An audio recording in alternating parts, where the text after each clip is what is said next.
Good morning, everyone. Today I am standing here in front of you to give a book review. First of all, I thank Dr. Sheila ma'am and Dr. Devika ma'am for giving me such a wonderful opportunity, and to our library readers forum also. And today I am here to give a review on the book My Greatest Teacher. So this is the book My Greatest Teacher by Dr. Wayne W. Dyer and Lynn Lauber. It is from our nvksd college library. And talking about this book, it is really worth reading because it is needed for our life as well as for giving inspiration to others also. So this book is written by Dr. Wayne W. Dyer, who is a internationally renowned author and speaker, and he is focusing on self-development. And Lynn Lauber, she is a teacher first of all, and she is a collaborator and works with different writers in writing fiction as well as non-fiction books.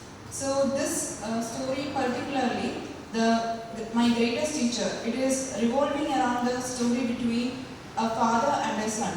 The protagonist of this story is Ryan Kilgo, and he is actually a university professor. He is having a very good family. He is having a very good he is a university professor, so he is having a very good career, good family. But despite all this, he is having some kind of resentment in his life, and he is totally a depressed person. So it is actually due to the fact that he is abandoned when he was born itself. So with all these emotions, he is not able to give his complete effort,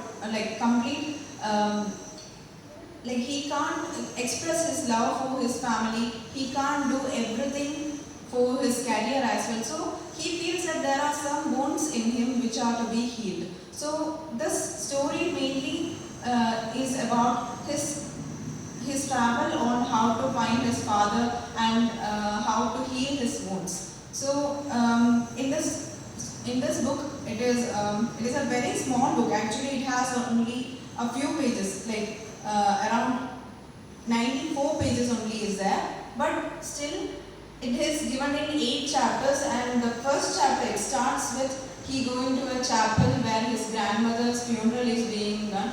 So he goes there in search of his father, but he finds out that his father is not there, but he gets to see his aunt, and she tells him that he was in California when she saw him last time, and in his way he gets to see most of his father's acquaintance, his relatives, and many other people. From all of them, he gets to know that his father was a drunkard. He was a person who used to do many fights and disputes, and he was in prison for some while also. So he has a lot of hatred to his father. And one another thing is that his son's birthday was coming up. Logan was Ryan Kilgo's son, and he was having his 9th birthday. But Ryan, being a son who didn't get a father's affection, is not able to pour his affection to his son. So he is not able to love his son properly. And because of this, there are problems in his family also. And later, when he goes for a conference, this writer has beautifully shown a change in his emotion as well as character by doing this. That is, at first, his title of the research work was Amorphous Earth, How We Are Destroying a Diverse Planet. It was the beginning part, when he was, before healing his wounds, he had given the title as How We Are Destroying a Diverse Planet. And later he again goes up to find his father. So he goes from Michigan to San Francisco, and from there to California.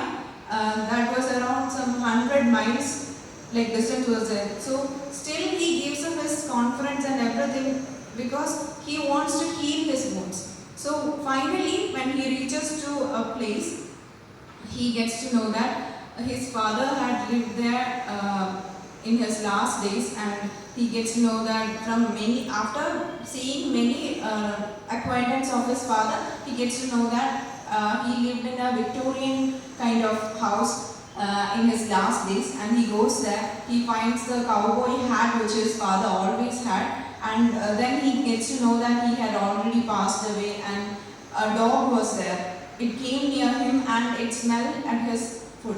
So this dog was a favorite pet to his father. So this dog would smell some familiarity with Rayan and his father, Robert Kilgo. So later, when he goes to another restaurant, the owner comes there and he says that he knows his father, I mean Robert Kilgo, and he says that he always wanted to go to the eastern side, which was because he said he had a family there and he had 3 sons. So hearing all this, slowly Rayan started to feel that his father always liked him. So later he started to let go of his hate. So when he went to his father's cemetery, it was actually not a proper cemetery, it was one for indigents, which was like homeless people. So he went there and he found that his father's grave was near an oak tree, and he first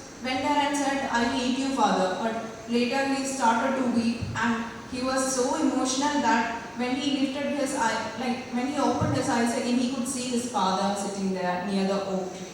And he felt that, slowly he felt that his father was his greatest teacher, and he said that, "You are not my enemy anymore, I am going to send love only to you." So it shows, the writer clearly shows how the protagonist, that is Rayan Kilgo, has eventually transformed from a person who was rude and desperate to get a father's affection to someone who can spread love. So it is also seen in his later stage when he gives a lecture, he changes the lecture title to Amorphous Earth, How We Can Heal a Diverse Planet. So from destroy, he changed it to heal, and he also got to know that many of the ideas which are needed for our life, they won't be given directly to people, they will be given in metaphors or like stories and all. So he has also given an example, like, nobody has ever died from a snake bite. What can kill you is a venom.